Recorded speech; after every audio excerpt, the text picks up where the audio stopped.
का law and order, 1 साल में 3 बड़े दंगे हो गए, एडवोकेट्स पुलिस, उसके बाद CAA का राइट हुए 50 से ज्यादा, उसमें लोग मारे गए, 20 से ज्यादा मसाजिद को नुकसान जला दिया गया।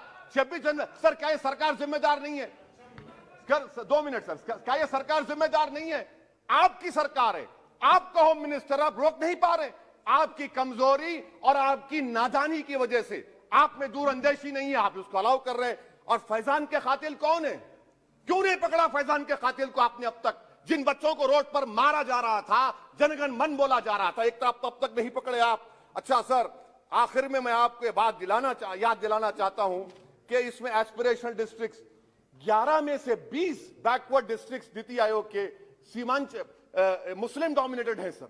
सीमांचल में कटिहार, पूर्णिया, ये मुल्क हमारा है। इस मुल्क में 700 साल हमने जहां बानी और गुमरानी की। ये 4 मीनार तुम्हारा है, ये किले गोलकुंडा तुम्हारा है, ये दारुल सलाम तुम्हारा है, ये कुतुब मीनार तुम्हारा है, वो ताजमहल की खूबसूरती तुम्हारी है, अरे सब कुछ तुम्हारा है। सलाउद्दीन ओवैसी जी। बहुत शुक्रिया जनाब चेयरमैन साहब। मैं सदर जमहूरिया के खुतबे के मोशन के खिलाफ बोलने के लिए खड़ा हुआ हूं और मैं अपनी बात का आगाज उस मुल्क का नाम लेकर करना चाहता हूं जिसका नाम लेने से हमारे मुल्क के वज़ीर आज़म डरते हैं और कांपते हैं। उस मुल्क का नाम चाइना है। और इस चीन ने 45 साल के बाद भारत और चीन की सरहद पर हमारे 20 सिपाहियों को मार दिया और उनकी मौत, उनकी शहादत रायगा जाने दे रही हुकूमत। जिस मुकाम पर इनको मारा गया था, उस मुकाम पर आज भारत की फौज PP4, PP8 तक हम पेट्रोलिंग नहीं कर सकते। आज अरुणाचल प्रदेश में चीन, भारत के LAC में चीन ने गांव को बसा दिया। ये सरकार चीन से लफ्जी तौर पर इस बात का एहतजाज करने की ताकत नहीं रख सकती कि आपने भारत के LAC के अंदर एक गांव को बना दिया। नकुला सिकम में चीन घुस रहा है। आखिर क्या डर है उस हुकूमत को और खास तौर से वजीर आजम को कि वो चीन का नाम लेने से डरते हैं? भाई, मुल्क की सलामियत का मसला है। मुल्क की जमीन पर चीन कब्जा करते जा रहा है और भारत के वजीर आजम चीन का नाम नहीं लेते। मैं उम्मीद करता हूं कि जब वजीर आजम अपना रिप्लाई देंगे तो वो हिम्मत दिखाएंगे और चीन का नाम लेकर कहेंगे कि चीन यहां पर इन जगहों पर घुसा हुआ है। सर, चीन आज भी अपना इंफ्रास्ट्रक्चर बढ़ा रहा है, वहां पर फौज को बढ़ा रहा है। मैं सरकार से जानना चाहता हूं कि जब बर्फ पिघल जाएगी, दोबारा चीन हमला करेगा भारत की फौज पर, तो आप इसके लिए क्या तैयारी कर रहे हैं? और सर, मैं ये तकरीर इसलिए भी कर रहा हूं क्योंकि मैं एक आंदोलन जीवी हूं। मैं एक आंदोलन जीवी हूं, मुझे उसका फख्र है, इसलिए मैं खुल के बोल रहा हूं। अल्फाज छाप कर, किसी से डर कर बोलना मेरी फितरत में नहीं है। अफसोस तो इस बात का होता है सर कि जिस जगह पर हमको इंफ्रास्ट्रक्चर बनाना था, हमने टिकरी पर बना दिया। जिस जगह पर हमको वो इंफ्रास्ट्रक्चर बनाना था, हमने सिंगूर में बना दिया। जो इंफ्रास्ट्रक्चर की जरूरत थी, हमने गाजीपुर पर बना दिया, अरुणाचल प्रदेश में नहीं बनाया। आखिर हो क्या रहा है? क्या किसान से जो बर्ताव किया जा रहा है वो ऐसा लग रहा है कि वो चीन की फौज बनी हुई है, और जो चीन की फौज से बर्ताव किया जाना था आप किसानों से कर रहे हैं। तो मैं इस हुकूमत से जानना चाहता हूं कि इंफ्रास्ट्रक्चर और ये किसानों से क्यों जुल्म किया जा रहा है? सर, यहां पर ये तीनों कानून को लेना पड़ेगा वापिस आपको, आपकी अना को थोड़ा मिटाना पड़ेगा और तीनों कानून को वापस लेना पड़ेगा। सर, यहां पर मेरे को साहिर लुधियानवी का एक शेर याद आ रहा है। मैं साहिर लुधियानवी के साथ माजरत के साथ उस शेर में तरमीम करके कहना चाहूंगा कि जो मौजूदा हालात पर के साहिर लुधियानवी का शेर को थोड़ा तब्दील करके कि चीन पर करम, किसानों पर सितम, रहने दे थोड़ा सा भरम, ऐ जाने वफा ये जुल्म ना कर। ये साहिर लुधियानवी ने कहा था। हाँ, आपसे पूछ के करेंगे क्या? आप तो टुट्टे शायर हैं, ना शायरी आती आपको, ना ज़ौक़ है, ना कुछ है, बोले जाते हैं क्या क्या बोलते हैं आपको ही मालूम। बहरहाल सर, ये जो किसानों का कानून है इसमें क्या काला है? काला इसमें यह है कि इस हाउस को एग्रीकल्चर स्टेट सब्जेक्ट है। और कहां लिखा है संविधान में? एंट्री 14, एंट्री 28, शेड्यूल 7 में। और यह फेडरलिज्म के खिलाफ है। केशवानंदा भारती खास तौर पर कहता है कि फेडरलिज्म बेसिक स्ट्रक्चर है। तो यह सबसे बड़ा काला है।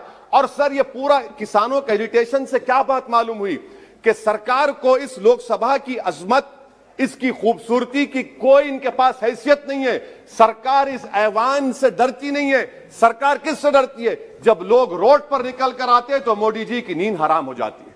तो वही आप पैगाम दे रहे हैं कि लोग रोड पर निकले तो सरकार कहती है कि हम 1.5 साल तक कानून को मुलतवी कर देंगे।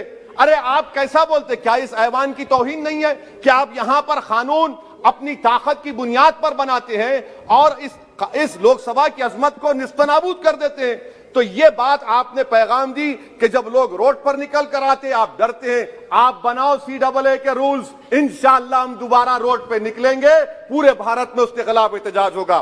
सर, तीसरी बात, सबका साथ, सबका विकास, सबका विश्वास, ये भी झूठ है। क्यों झूठ है? बाबरी मस्जिद के डेमोलिशन का केस आता है, जजमेंट आता है और केस में कहा जाता है कि किसी ने नहीं तोड़ा। अगर सरकार उस जजमेंट के खिलाफ अपील क्यों नहीं करती? अपील क्यों नहीं करती?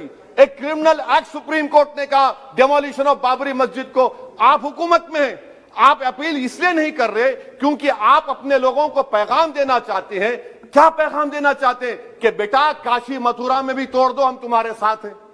अपील नहीं करना चाहते बाबरी मस्जिद डेमोलिशन केस को। क्या आप इंसाफ पसंद नहीं है? क्या आप मजलूम के साथ नहीं खड़े रहना चाहते? क्या आप जालिमों को जेल में नहीं भिजाना चाहते जिन्होंने 6 दिसंबर को बाबरी मस्जिद को शहीद किया?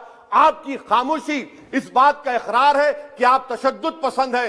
आप जबर के नाम पर, आपके पास कानून की बालादस्ती का कोई रोल नहीं है। सर, चौथा पॉइंट, आंदोलनजीवी, पैरासाइट। सर, जमहूरियत की बका के लिए, संविधान की बका के लिए आंदोलन करना जरूरी है और वजीर आजम या कोई बरसर इख्तिदार जमात के लोग अगर आंदोलनजीवी पैरासाइट का लफ्ज इस्तेमाल करेंगे तो मैं याद दिलाना चाहता हूं सर आपके जरिए से इस हुकूमत को कि हिटलर ने जर्मनी में यहूदियों के खिलाफ इनको कॉकरोचेस का, टर्माइट्स का, उसके बाद 20 मिलियन, आप देखते हैं कि 2 मिलियन से ज्यादा यहूदियों को गैस के चेंबर में डाला गया। इस तरह के अल्फाज इस्तेमाल करने से क्या आप भारत में वही जर्मनी की तारीख को दोहराना चाहते हैं? और सर आप सुन लीजिए। जी सर, थोड़ा बहुत क्या सर बोलते समय में। हाँ सर, जी सर, आप आगे ना सर, आप प्रोटेक्शन है मुझे, अब तो कोई फिक्र की बात नहीं, और खुल के बोल सकते सर। आप आगे सर, स्पीकर आ गए सर, अब तो क्या है सर, आप हमारे लिए हैं। सर, यहां पर आंदोलनजीवी, आंदोलन नहीं करना। अरे किसी शायर ने अच्छा कहा था कि जिसमें ना हो इनकलाब, मौत है वो जिंदगी, रूह है वम की हयात, कश्मकश है इनकलाब। सर, अब फॉरेन पॉलिसी पे आ जाइए। किसी इना मीना डीका ने ट्वीट किया, आपने परेशान हो गए। इना मीना डीका ने ट्वीट किया, आप खड़े हो गए। अरे कौन सी फॉरेन पॉलिसी है आपकी? भारत के अतराफ में जितने पड़ोसी हैं, चीन हमला किया, कौन सा एक पड़ोसी है जो चीन के खिलाफ बोलता है? बताइए। कोई नहीं बोलता, मुंह नहीं खोलता। श्रीलंका में आप पोर्ट बना रहे हैं, किसके साथ? जापान के साथ। किसको काम मिल रहा था? आपके नूरे नजर को, आपके नूरे नजर को, आपके चहीते नूरे नजर को। श्रीलंका ने कहा हम भारत को नहीं बनाने देंगे टर्मिनल पोर्ट यहां पर। आप बताइए फॉरेन पॉलिसी। सर, नेपाल का वजीर आजम कहता है कि भारत से ताल्लुकात उस वक्त तक बहाल नहीं होंगे जब तक कि भारत नेपाल की जमीन वापस नहीं करता। कहां सो रहे हैं सर आप? पड़ोस में कोई हमारा दोस्त नहीं है। चीन बांग्लादेश से कोविड की बात करता है, अफगानिस्तान से अमेरिका छोड़कर जा रहा है। क्या आपके पास कोई पॉलिसी है गनी हुकूमत को सपोर्ट करने की? आपके पास कोई पॉलिसी नहीं है। अच्छा सर, एफडीआई का मतलब अब समझाता हूं मैं।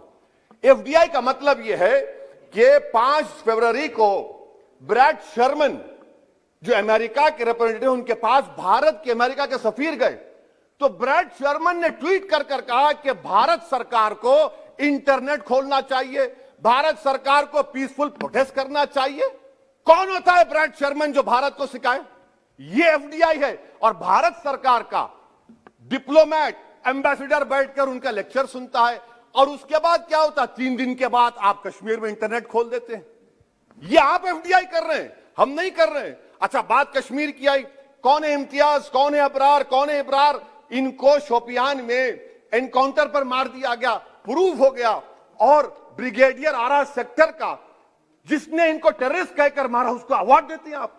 सर, इन मरने वाले कश्मीरियों के लिए कौन रोएगा? क्या वजीर आजम रोएंगे?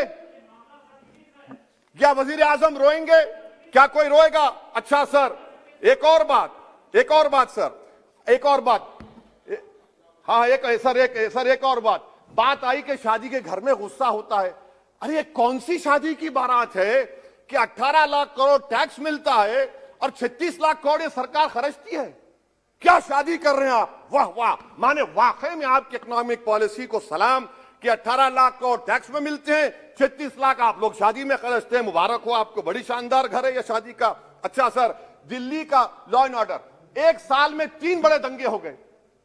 एडवोकेट्स पुलिस, उसके बाद CAA का राइट हुए 50 से ज्यादा, उसमें लोग मारे गए। 20 से ज्यादा मसाजिद को नुकसान जला दिया गया।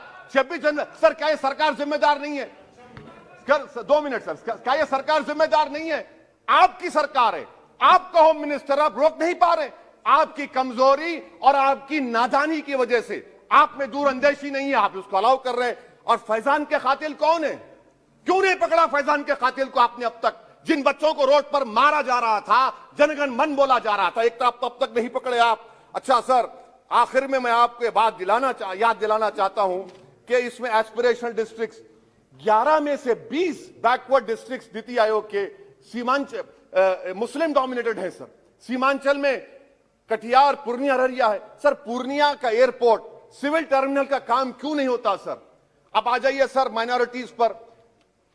3 स्कॉलरशिप स्कीम है, मैं पुकार रहा हूं, मुतालबा कर रहा हूं कि डिमांड करो। सरकार ने 2020-21 में 3 स्कॉलरशिप के लिए 2265 करोड़ का ऐलान किया।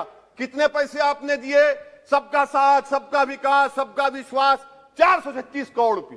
किसको झूठ बना रहे हैं आप? पढ़िए आप लोग। अच्छा सर, उसके बाद आप देखिए कि कितने लोगों को कितने माइनॉरिटी स्कॉलरशिप नहीं मिली। 36,000 माइनॉरिटी स्कॉलरशिप नहीं मिली। और सबसे ज्यादा इलिटरेसी मुसलमानों की है, लेडीज की है। आप बोलते नहीं है। इसीलिए सर मैं आखिर में आपके जरिए से हुकूमत से अपील कर रहा हूं कि आंदोलन होगा, नाइंसाफी के खिलाफ आवाज उठेगी, संविधान को बचाया जाएगा। नरेंद्र मोदी भारत के वजीर आजम है, दिल्ली सल्तनत के बादशाह या जहां पनाह नहीं है। जिल्ले इलाही का दौर खत्म हो चुका है, जहां पनाह का दौर खत्म हो चुका है। मोदी की आंखों में आंखें डालकर उनकी गलतियों को बोला जाएगा। इसलिए शायर ने कहा था कि जो चुप रहेगी ज़बान खंजर, लहू पुकारेगा आस्ती का। बहुत बहुत शुक्रिया सर।